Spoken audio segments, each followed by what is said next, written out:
सगळ्यांना जय शिवराय. आपण या निवडणुकीत मुंबईसह महाराष्ट्रात आपण कोणालाही कुठल्याच प्रकारचा कसलाच पाठिंबा दिलेला नाही. काही जणांनी काही बांधवांनी कुठं कुठं पाठिंबा दिलेला असेल किंवा त्यांचा तो वैयक्तिक काही जणांनी निर्णय घेतलेला असेल, त्यांना तो अधिकार आहे. त्यांचा अधिकार आपण हिसकून नाही घेऊ शकत. परंतु मी स्वतः कोणालाही कुठला पक्ष नाही, महाविकास आघाडी नाही किंवा महायुती नाही, आपण कोणालाही पाठिंबा कसल्याच प्रकारचा दिलेला नाही. कोणाचे काही पत्रकं प्रसिद्ध झाले असतील पाठिंब्याचे किंवा अनेक काही मुंबईमध्ये काही प्रकार झाले असतील, परंतु माझा कोणालाही अक्षरशः खरं सांगतो कुठलाही पाठिंबा नाही.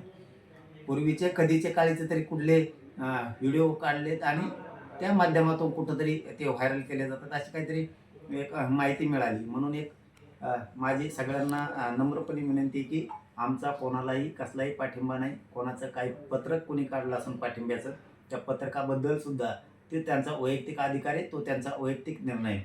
माझा म्हणून मी कोणालाही पाठिंबा दिलेला नाही, हे सगळ्यांनी बांधवांनी सगळ्यांनी समजून घ्यावं. ना महायुती ना महाविकास आघाडी. मग ते मुंबई असेल, मुंबईसुद्धा महायुतीलाही नाही आणि महाविकास आघाडीला पण नाही, आणि उर्वरित महाराष्ट्रातसुद्धा ना महायुतीला आहे ना महाविकास आघाडीला आहे. कोणालाही माझा कसलाही पाठिंबा नाही, याची सगळ्यांनी नोंद घ्यावी. चळवळीत असणाऱ्या पोरांना मात्र सगळ्यांनी लक्ष ठेवलं पाहिजे. आणि मराठा समाजाला विरोध करणारे, मराठा समाजाच्या आरक्षणाला विरोध करणारे, ते जर कुठं कुणी उभे असतील तर त्यांना मात्र मराठा समाजाने कधीही सहकार्य करू नये. शेवटी ते मराठ्यांच्या लेकरांच्या मुळावर उठणारे लोक असतात, हे मराठा समाजाने समजून घ्यावं.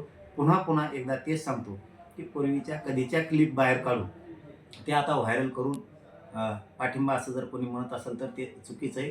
मी मुंबईसह महाराष्ट्रात कुठंही ना महायुतीला ना महाविकास आघाडीला कुठंही मी पाठिंबा दिलेला नाही. कोणाचं पत्रक जरी असलं पाठिंब्याचं तरी त्या पत्रकाशी माझा काही संबंध नाही. धन्यवाद.